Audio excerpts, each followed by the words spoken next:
unexplained wealth legislation. I think it's been a very wonderful moment, to listen to colleagues present their excellent research in this space.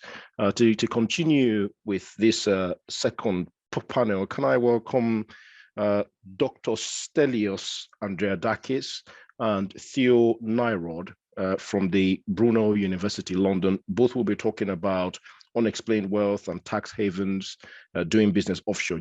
Thank you very, very much for the invitation, and it's a pleasure for us to be here. Can you please confirm that you can see the slides so that I... Yeah, perfectly. So the topic that we will talk about today is about tax havens and unexplained wealth, something similar to what the previous speakers were talking a bit about, and our focus will be on doing business offshore in certain jurisdictions. Our interest in this presentation was since we heard about different leaks that informed us about what is going on in certain jurisdictions, and I would like to use as an example the Panama Papers. I'm sure that all of you would have heard about these leaks and the information that was shared about particular law firm in Panama and all the different business that was taking place for a number of years. And I'm using this example simply because it was one of the biggest leaks that we had, and there were many companies and governments and stakeholders that were caught off guard about all this data that were leaked. And just to give you some perspective, if we compare the Panama Papers, the Panama leaks, with the Lux leaks, the Swiss leaks, and WikiLeaks that we had beforehand, you can see how much information we are talking about. And of course, the key is not on the quantities, on the quality of the information. And what we found out is that one particular law firm in one small country in Central America had a huge network of other law firms and companies all around the world that to support in their operation. And we're talking about a global network in more than 42 countries with more than 600 people being involved. And if we see the bigger picture out of this leak, we can see that there are more jurisdictions. It's not only Panama, but there is a huge number of jurisdictions that have been on the headlines throughout the last 30 or 40 years about whether and to what extent they are offering a haven, a protection to certain companies or certain individuals. And this list gets bigger and bigger every year, and who knows what if there is another leak next month or next year, and we will find out about more of these jurisdictions and more of these companies. So this is the starting point of our contribution today, and see how these jurisdictions operate and how and why they still exist, although there is a huge debate internationally about how to shut them down or how to restrict these operations, or whether it is ethical or unethical to have to use tax havens. For those of you who are not aware of the term tax havens, just to give you a bit of background, is a country, a jurisdiction that offers to certain individuals or businesses or companies little or no tax liability in an environment that is safe. So basically they are offering expertise and they are offering guidance and support in terms of law accounting, finance, and also less taxation or no taxation at all. And on top of everything, these jurisdictions, they do not strictly require that an individual is a resident of this country, but they can operate their accounts and their business outside the country just for the purpose of benefiting from its tax policies. And when we're talking about tax havens, you can see that from the previous slide that you can find them all around the world, including very, very developed countries like the UK and the United States. And even within the United States, there are particular states, for example, the state of Delaware, that have attracted the vast majority of registered companies within the United States for most of the times because they are offering these benefits, the biggest of which is less or no tax liability. So there is all this debate and all this rhetoric about whether or not tax havens should exist, what these companies are doing, whether they should be using these vehicles, and why we don't get them to stop. The Panama Papers and all these leaks that we have heard about recently, they gave us a lot of different information, not only about who is involved and who can be behind these companies and these accounts, because there are many famous and well-known politicians, actors, athletes, and all type of celebrities.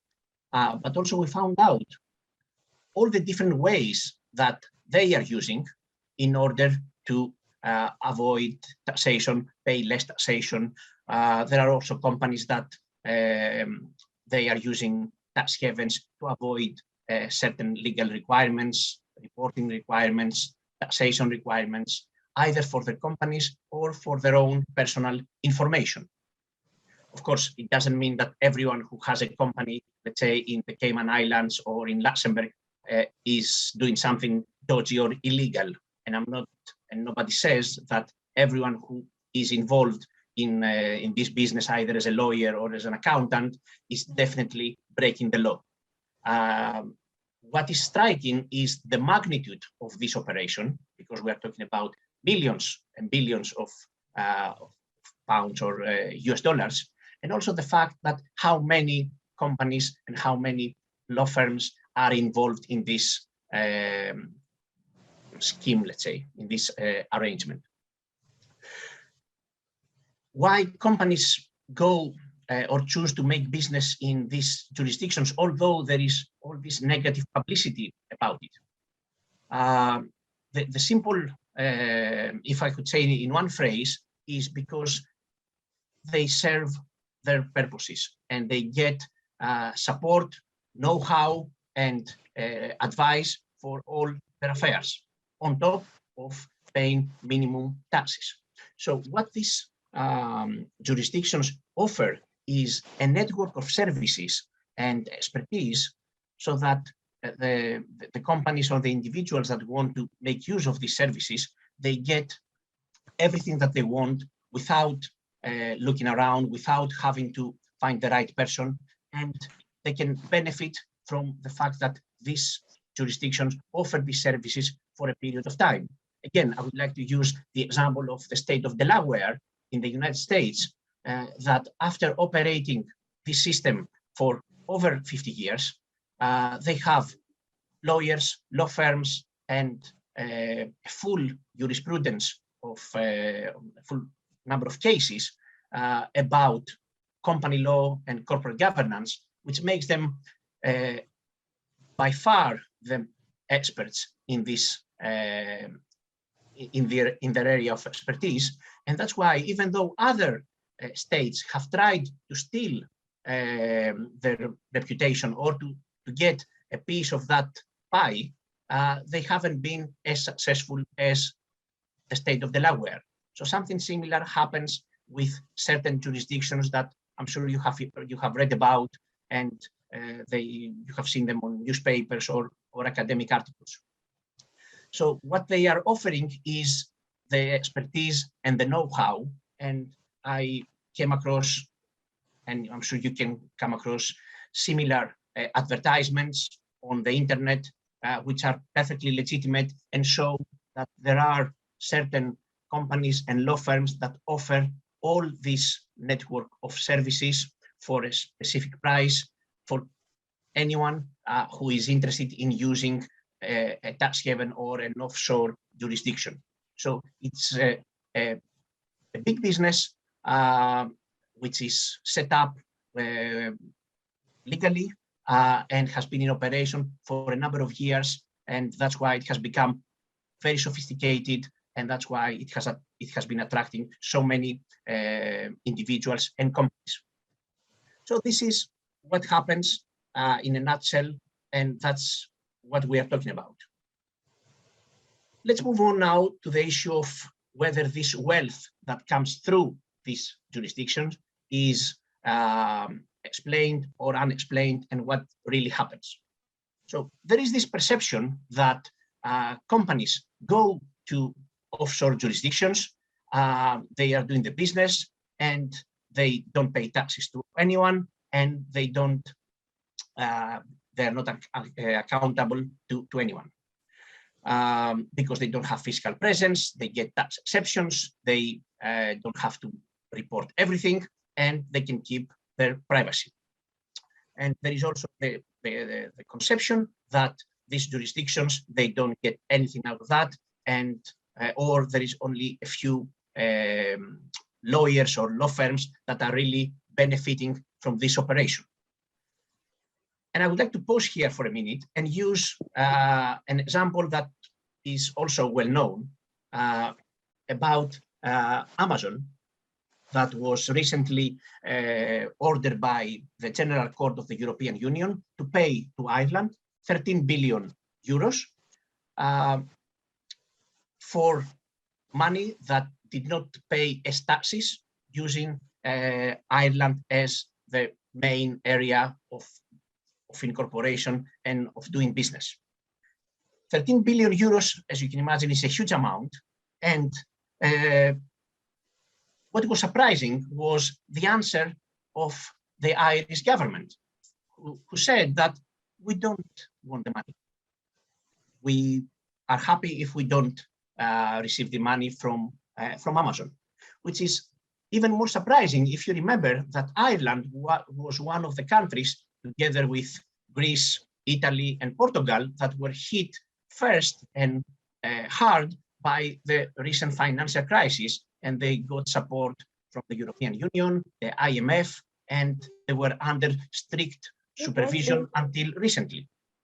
So instead of the country, the government, welcoming this amount of money and use it, I don't know, for public health, for hospitals, for schools, for whatever they can use them, they said no. And we decided to look a bit deeper than that and see that what Ireland is getting from multinational companies like Amazon is actually much, much more than the 13 billion. So we can understand why they said no to that, to the judgment of the General Court of the European Union. So as you can see here from these numbers and statistics, Ireland has a huge benefit as an economy and as a country by multinational companies like Amazon, and particularly from US companies that alone have contributed a huge amount of the revenues that the country is receiving every year. So, and this can be from corporate taxation, but also investment, and also all the companies that are doing business with transfer of goods and services, construction companies, maritime companies, shipping companies, and so on and so on. So if we look very carefully and we see the numbers and read between the lines, we can see that what was prudent to do for the Irish government is to try and keep those companies in their own jurisdiction and not push them away by by enforcing the judgment. And something similar happens with other jurisdictions. And again, I would like to use the example of Cayman Islands and Bermuda in the Caribbean, which both of these countries are famous and have been even blacklisted for a number of years and for a number of reasons for being tax havens and for giving shelter to certain individuals and companies. So Cayman Islands, a country that has more companies than inhabitants, and no one is paying any capital gains taxes, no corporate tax, and that's why a lot of companies are using Cayman Islands for their operation. But again, they are charging 22 to 27% on import duties on most of the goods that are importing. Or similarly, the government of Bermuda is charging people 25% if they arrive in the country by any means of transportation. So it's like a taxation for entering the country on top of charges of more than 20% on the value of goods. So you can see that they are using indirect ways of increasing the revenue and using the fact that many countries and individuals, they choose to do their business in these jurisdictions. So we think that it's not really unexplained why they exist. It's not really unexplained why they are still in operation. And it's not unexplained all these good reasons why they prefer to be blacklisted and have this negative reputation, for better or worse, justified or unjustified, instead of changing their operation and involving any other way to increase their GDP and their revenue as a country. And now I would like to pass the floor to Theo, who will tell us more about why we still have these tax havens and why all these attempts that have been made by governments and by organizations haven't been successful in getting rid of them or restricting them or regulating them or make this negative idea of tax havens disappear. All right, thank you, Stelios. So I know we're a bit short on time. Could we maybe go to the next slide? So these secrecy jurisdictions have caused a lot of public outrage recently, and primarily because we have a lot more access to information around these tax havens because of a series of leaks prior, but tax havens have existed for hundreds of years. But now we got every year almost a leak that leads to public outrage, and usually published by consortiums of journalists, so it gets a lot of reach and so on. And this leads to calls for change, which are often in turn joined by various politicians. One example is David Cameron, who attacked tax avoidance as unethical in 2012 and numerous times in 2013. Yet, as I said, this is not a new phenomenon, and several of Britain's crown dependencies and overseas territories are considered tax havens until this day. So I think in 2011, around 50% of all tax havens were related to Britain in some way. And John Christensen noted, who was former director of the Tax Justice Network, that for decades, the United Kingdom has covertly supported and in some cases actively encouraged overseas territories and crown dependencies to become secrecy jurisdictions. And this was particularly a strategy employed by successive UK governments after Margaret Thatcher took power. So it goes back a long time. It's not only secrecy jurisdictions. The UK has a lot of incorporation structures that have also been criticized widely. So for example, in the Danske Bank scandal in 2018, the main whistleblower who sort of unearthed all this criticized the UK in particular and its role in allowing this incorporation structure, such as Scottish limited partnerships that are used by a lot of people looking to launder money. Okay, can we go to the next slide? So again, as Stelios talked about, Delaware is infamous for having close to zero corporate tax rate. Yet Joe Biden, a Democrat, has been senator there for many decades and having ample time to improve corporate transparency in that state, but has not. And the UK has also full control over its overseas territories and crown dependencies, and has of course had it for a long time. But not a lot has happened. And when we talk about Brexit, one of the ideas after Brexit was that now that the UK leaves the EU, we're going to have to compete on tax and to reduce and erode rules and so on. So this long-term political strategy seems to be pretty persistent across time, going back to Margaret Thatcher. So what are some possible explanations for this that has been identified in the literature?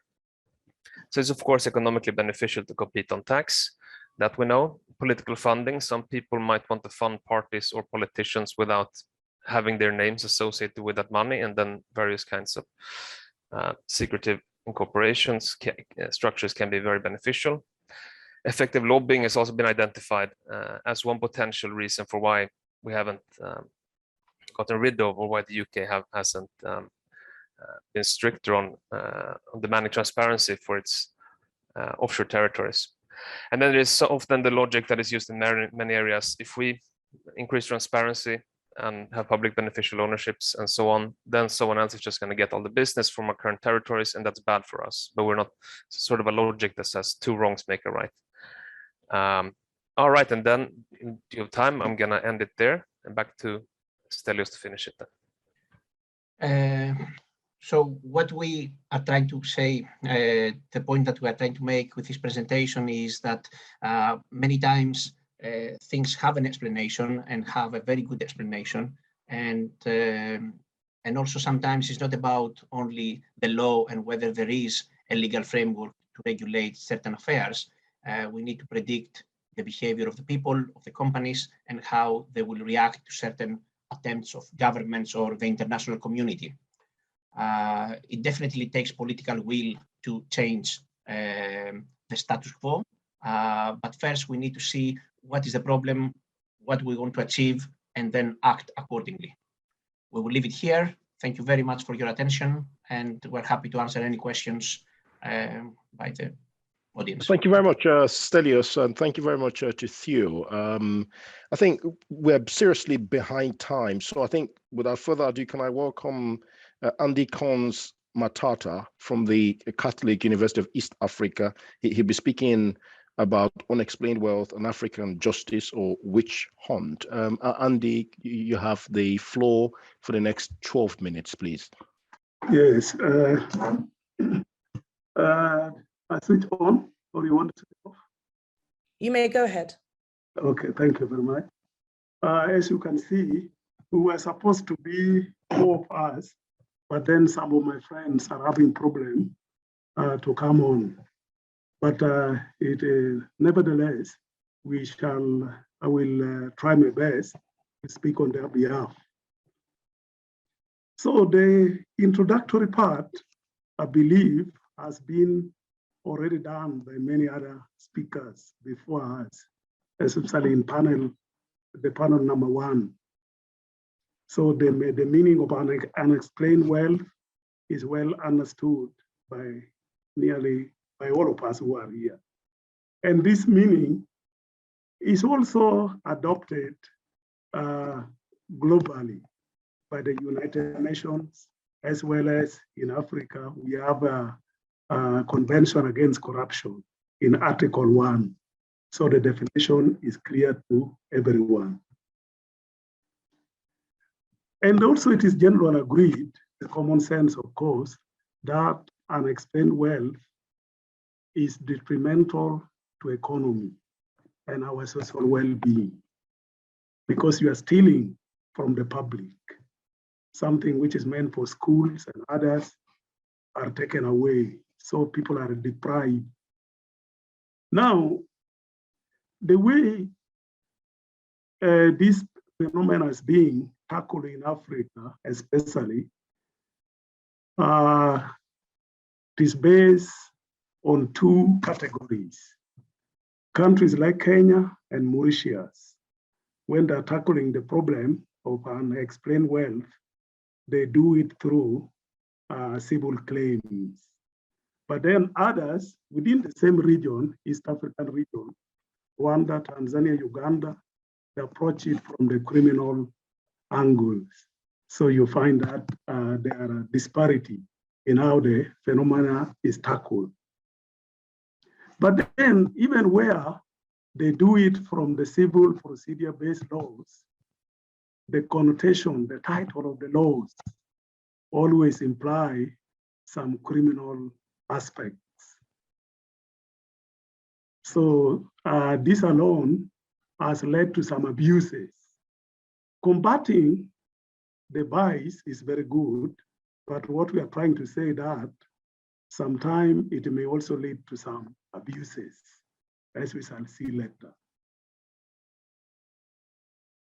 Now, in most countries, including African countries, it is a general principle that public officers must periodically declare their income, assets, liabilities, and interests. So sometimes this is called financial disclosure, asset disclosure, and so forth.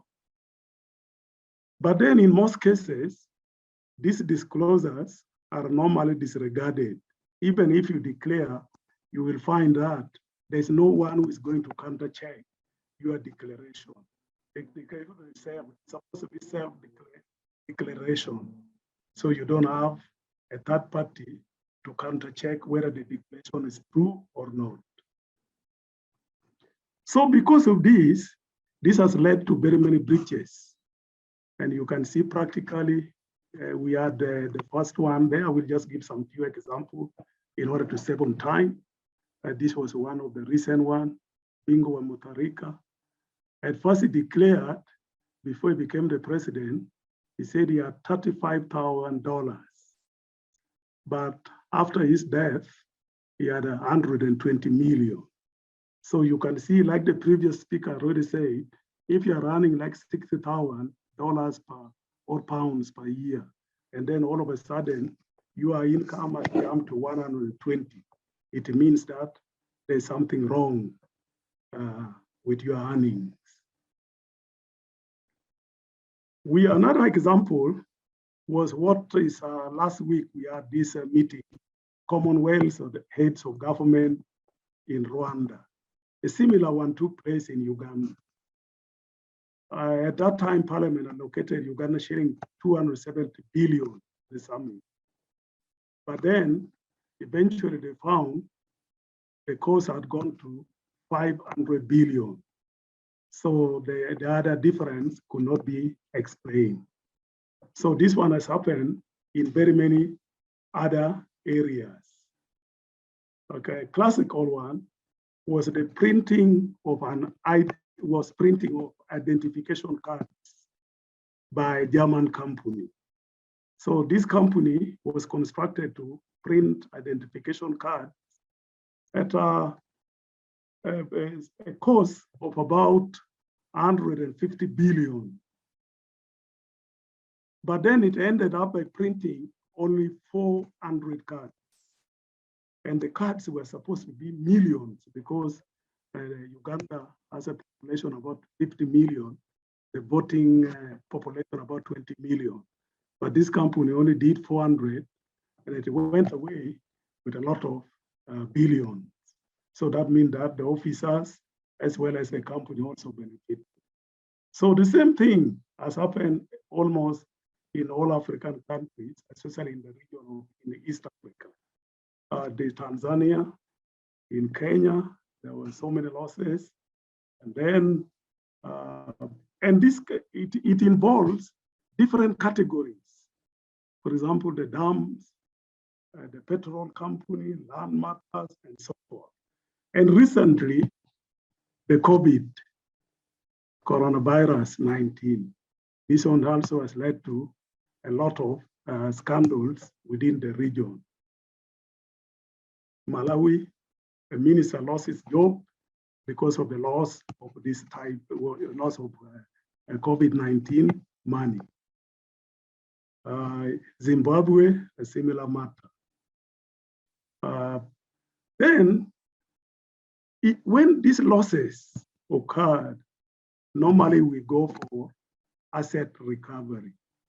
So we say, let us get this money out of these people who have stolen it.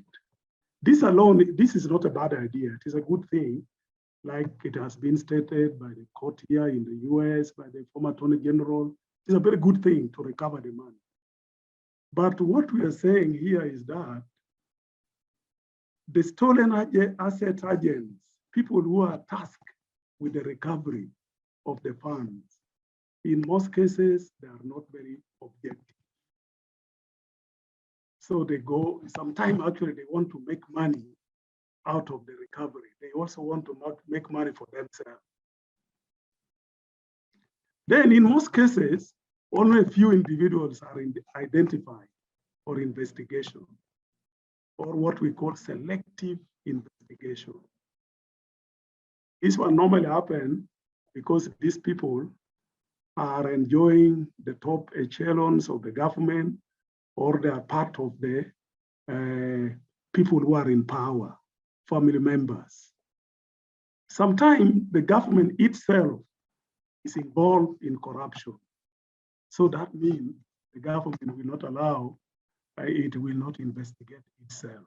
So the Attorney General and investigating officers will just turn a blind eye. A typical example is someone, a former minister in Cameroon, who is in jail, actually considers himself to be a prisoner of conscience. He's in jail because the current president, who has been ruling since 1982, did not want him to oppose, to stand as an opposition member. So because of that, corruption charges were levied on him, and he was put in prison. So he's having a 20-year jail sentence. Then in Uganda, one of the judges declared that this court is tired of trying tilapias when crocodiles are left swimming. So what he's saying, when we are talking about this type of wealth, we are normally, our target is always the small people. But then the ruling class is left out. So that is where the problem is. So it becomes a witch hunt, somebody with anti-government. Anti-government is considered, they will put him these charges of corruption. Human Rights Watch has also confirmed this, and the title is Letting the Big Fish Swim. So none of the top government officers are always implicated in the corruption. So the focus is normally on the small people. Then even when ministers are forced to resign from office for corruption, this is normally temporary because they are always reappointed in key positions. In most cases, they are given ambassadorial posting. So when a minister is corrupt, charged with corruption, you will find next time he's posted to Canada, Switzerland, and other places. Then the other one here is that sometimes the judiciary is manipulated, especially when you are not in the good books of government. So corruption charges will be will put on you, and then the judiciary will be manipulated and you get convicted. For example, in 2017, I think it is a famous case, we had a pro-election, elections in Kenya were nullified because of some procedural errors. And the president will actually threaten the judiciary. We shall revisit this thing. That means we shall stop interfering with the judiciary. Hi, Andy, I wonder whether you can bring your contributions to an end. We're drastically late, if you can. So thank you. Oh, drastically late. Eh? I just want to summarize, actually. I'm just concluding it. Sorry about that. So what we are saying is that sometimes while fighting unjustified wealth is justified, in some cases, this can be used as a witch hunt, that is to punish people who are anti-government. Thank you very much, and sorry for the. No, thank you very much for that fantastic contribution. I certainly learned a lot. I think we have about 6 minutes for a quick Q&A session just before we move on to the next panel.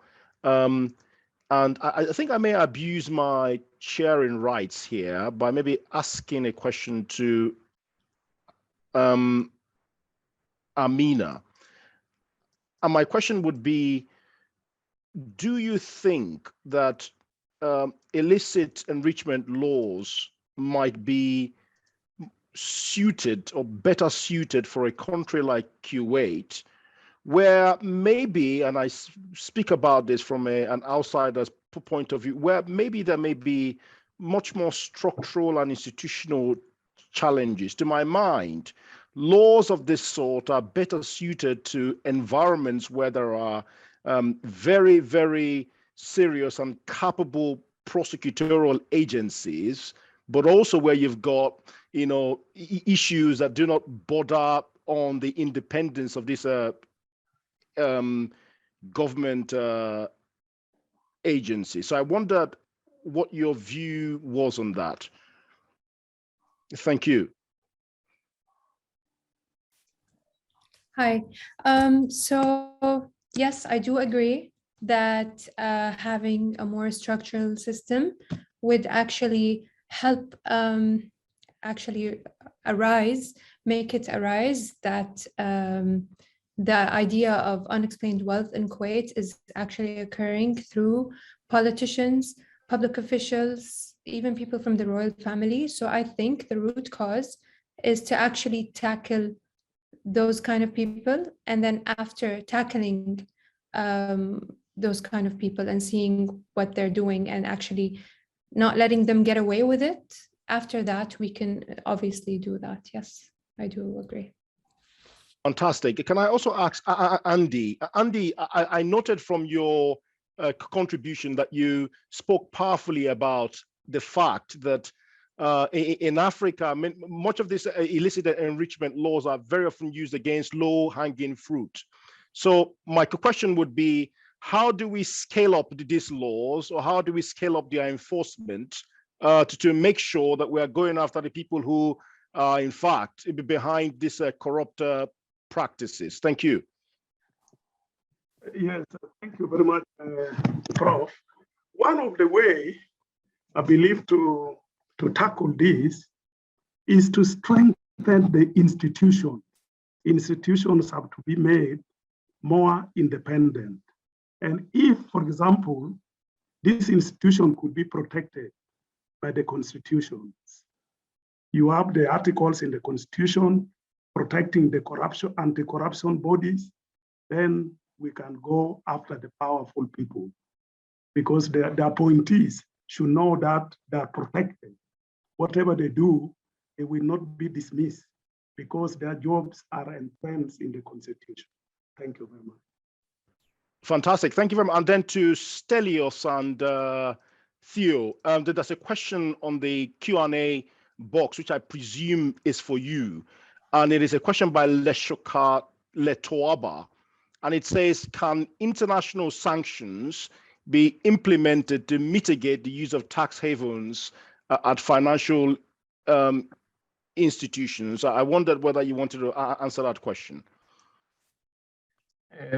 It's a very good question. The first problem that we are having with international sanctions is that not all these companies are breaking the law. So using a corporation and having your business in any country around the world is not illegal per se. So only by the fact that the company is in Delaware or in Luxembourg or in Cayman Islands or in Bermuda, it's not necessarily legal, unless there is evidence that there is also some illegal activity. Then we can talk about sanctions at national and at international level. But on a more theoretical perspective, the example that with the Russian oligarchs recently could be a good model to follow in the future with the right framework and with the under the right circumstances.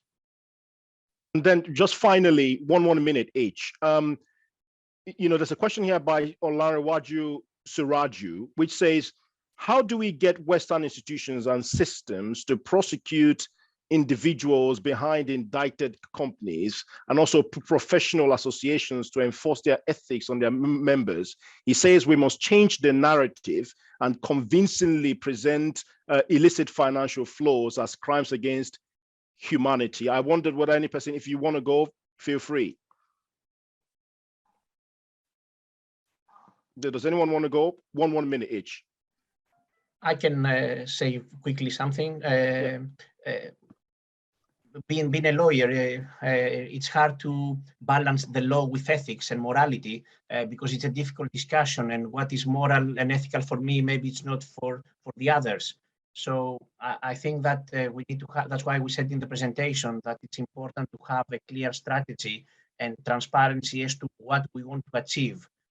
Because like I said, in those jurisdictions, Escobar was using companies for his own purposes, and that's illegal and unethical, but it's not by definition that anyone who is there is using them. And it's also the example of David Cameron, who was a crusader against tax evasion and tax avoidance, and then his own father had a legitimate business in the Caribbean. And so morality and ethics is a tricky topic.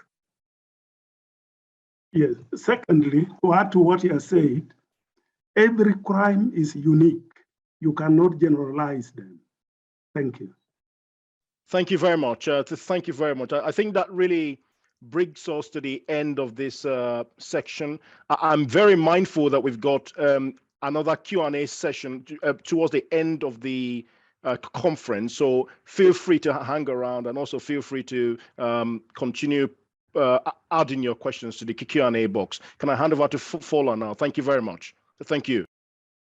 Thank you so much. And thank you to everybody. This has really been a very interesting session so far. I wonder if we might take a quick 5-minute break. So if you need to use the bathroom, get a cup of coffee. If we come back in 5 minutes, that would be great. Thank you.